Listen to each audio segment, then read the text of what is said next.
네, 안녕하세요. 2023학년도 제1회 중졸 검정고시 기출 경향분석 사회부터 한번 해보도록 하겠습니다. 자, 사회는 기존의 출제 방식이었던 우리가 정치라든지 경제, 사회, 법, 지리 등 우리가 2020학년도 개정 교육과정으로 바뀌게 되면서 새롭게 구성된 방식을 그대로 고수했다라고 생각을 드시면 될 것 같아요.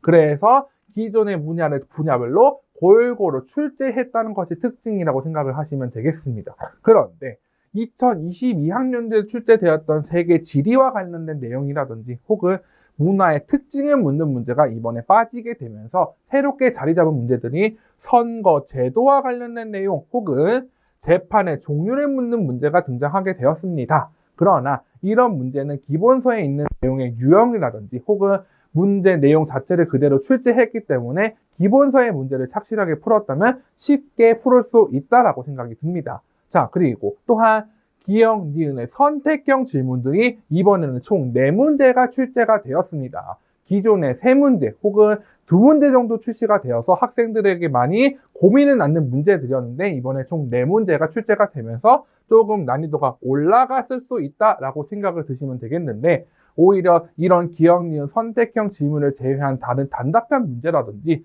조금 이따 볼 역사 문제라든지 이런 문제에서 조금 더 쉽게 출제했기 때문에 문제 자체는 오히려 난이도는 좀 낮아졌다고 생각을 하시면 될 것 같아요.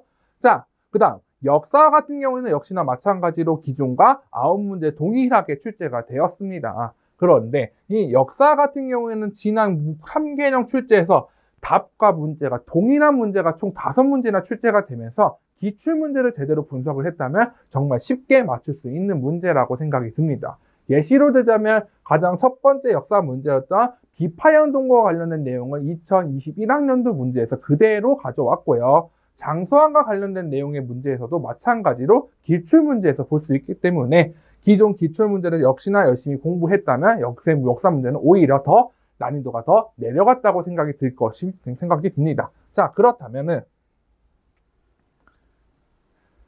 그래프를 확인해서 출제 분포도를 살펴보자면 기존의 1단원부터 4단원 혹은 5단원에서 6단원과 관련된 내용을 살펴보면 기존의 3회 문제 그대로 고수했다라고 생각이 드시면 되겠는데 여기서는 자연 재해 혹은 자원과 관련된 내용이 한 문제씩 더 늘어나게 되면서 오히려 이런 내용이 이제 드디어 중요하게 되었다라고 생각을 하시면 되겠습니다. 특히 요 5단원, 6단원 같은 경우에는 나중에 고졸 검정고시에도 그대로 연계가 되기 때문에 상당히 중요도가 올라갔다고 생각하시면 될 것 같아요. 그 이외에 다른 문제 같은 경우에는 기존과 그대로 많이 유지가 되었음을 생각하시면 되겠습니다. 여기 9단원과 12단원에서 내온 문제가 앞으로 5단원, 6단원에서 나왔던 내용으로 올라갔다고 생각하시면 되겠습니다.